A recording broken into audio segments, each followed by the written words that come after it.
శ్రీరామ్ గారు కంక్లూడ్ చేయండి. ఇప్పుడు ఏమంటున్నారు సురేంద్ర నాయుడు గారు, రండి ఏపీపీఎస్సీ మీద కూడా చర్చిద్దాం అంటున్నారు.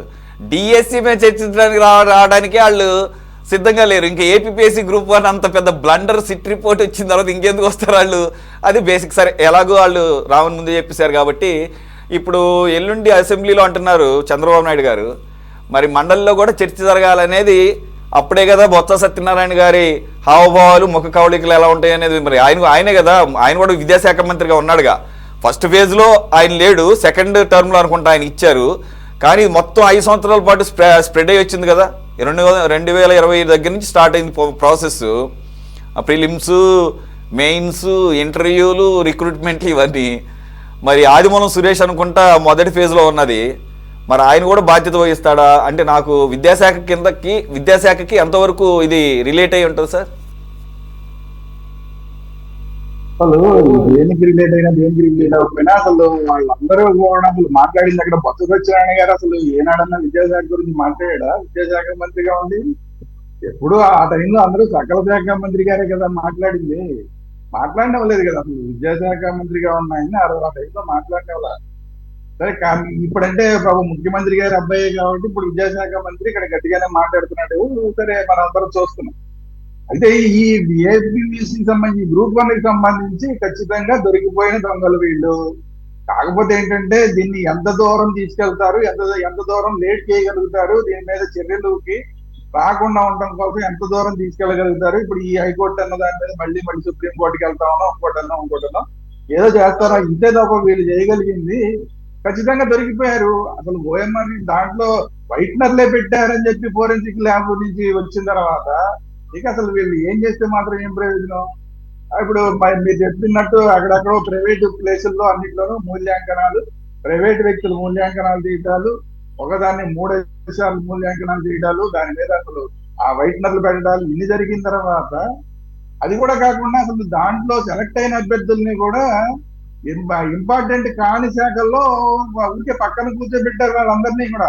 వాళ్ళందరూ ఎక్కడ మెయిన్ స్ట్రీమ్ లో లేకుండా కోర్టే చెప్పింది వాళ్ళందరినీ అప్రధాన శాఖల్లో అప్రధాన పోస్టుల్లో పెట్టండి అని. అంటే కోర్టే ఏం చెప్పిందంటే వీళ్ళని ఏ రోజైనా మేము పీకేస్తాము అని చెప్పి కోర్టే చెప్పింది. కాబట్టి ఏ రోజైనా ఆ ఉద్యోగాలు ఊడిపోతాయి. కాకపోతే ఎన్ని రోజుల వరకు వీళ్ళు ఇలా సస్టైన్ చేయగలుగుతారు అనేది సమస్య. అయితే ఇంకొకటి ఏంటంటే ప్రభుత్వం కూడా దీని మీద ఎంతవరకు సీరియస్నెస్ చూపిస్తుంది. ఎందుకంటే మళ్ళీ మంచి ప్రభుత్వం అని చెప్పి మళ్ళీ ఆ వాళ్ళని కూడా ఉంచారనుకోండి, నిజమైన అభ్యర్థులు చాలా మంది దెబ్బతినిపోతారు, వాళ్ళందరూ కూడా అన్యాయం అయిపోతారు. మరీ ఇంత దారుణంగా ఇలా చేశారు అంటే గట్టిగా డబ్బులు మారి ఉంటాయి కదా. ఎందుకంటే ఎవడో రాసిన పేపర్ల మీద వైట్నర్లు పెట్టారు అంటేనే గట్టిగా డబ్బులు మారితే తప్ప ఇంత దారుణాలు జరగవు. కాబట్టి ఏంటంటే అలాగా వచ్చిన అభ్యర్థుల్ని మనం ఉద్యోగాల్లో పెట్టుకుని వాళ్ళని కంటిన్యూ చేయడం అనేది ఏమాత్రం కరెక్ట్ కాదు. దీని మీద ప్రభుత్వ చర్యలు, ఎందుకంటే ఇప్పుడు మనకి ఆ లడ్డు విషయంలో కూడా సిట్టేసింది, సుప్రీంకోర్టే సిట్టేసింది. అది ఇంకా గీడిపాగం లాగా సాగుతోంది. వాళ్ళ రిపోర్ట్ ఇచ్చిన తర్వాత కూడా ఎక్కడ చర్యలు లేవు, ఏమీ లేవు. అది ఒక గీడిపాగం సాగుతోంది. ఇది కూడా అలా ఒక గీడిపాగం లాగా ఒక ఎంతకాలం సాగుతుంది అనేది తప్ప క్లియర్ గా తప్పు జరిగింది ఏపీ దీంట్లో గ్రూప్ 1లో అనేది చాలా క్లియర్. కానీ గ్రూప్ 1 అనేది సామాన్యమైన విషయం కాదండి. అక్కడ నిర్ణయాలు తీసుకునే అధికారం ఉన్న వాళ్ళందరూ ఉంటారు అక్కడ గ్రూప్ 1లో. కాబట్టి ఎడాంబడ నిర్ణయాలు తీసుకునే వాళ్ళందరూ కూడా అక్కడ ఎవరు పడితే వాళ్ళు ఇలాంటి వాళ్ళందరూ కూర్చుంటే మన రాష్ట్రం భ్రష్టు పట్టిపోతుంది. కాబట్టి ప్రభుత్వం దీన్ని సీరియస్ గా తీసుకోవాలి. ఏదో రాజకీయంగా ఏదో వైసీపీని బూచిగా చూపిద్దాము, దీని ఏదో తప్పు చేశారు వీళ్ళు వైసీపీ వాళ్ళు, అక్కడితో సరిపెట్టడం అనేది కాకుండా రాష్ట్రాన్ని దృష్టిలో పెట్టుకుని దాన్ని మొత్తం ఏదైతే తప్పులు జరిగినాయో ఆ తప్పులన్నింటినీ సరిదిద్దాల్సిన అవసరం అయితే ప్రభుత్వం మీద ఉంది. అది చేయకపోతే మాత్రం రాజకీయంగా ఇప్పుడు వీళ్ళకి వచ్చిన 11 కూడా ఇవన్నీ కూడా బయట పడకముందు, ఈ గ్రూప్ 1 ఇలాంటివన్నీ బయట పడకముందు వచ్చిన సీట్లు. ఇప్పుడు గ్రూప్ 1లో ఇంత దారుణాలు జరిగినాయని తెలిసిన తర్వాత మరి ఎన్నొస్తాయనేది ప్రజల విషయం. కానీ ఖచ్చితంగా ప్రజలు ఇలాంటి వాటిని క్షమించరండి, చాలా సీరియస్ గా తీసుకుంటారు. ప్రజలు మాత్రం ఇలాంటి వాటిని చాలా సీరియస్ గా తీసుకుంటారు. ఇలాంటి తప్పులు కనుక ఎవరు చేసినా కూడా దానికి ఖచ్చితంగా ప్రజా కోర్టులో మాత్రం శిక్ష ఉంటుందనే విషయాన్ని అన్ని రాజకీయ పార్టీలు గుర్తుపెట్టుకోవాలి. రైట్.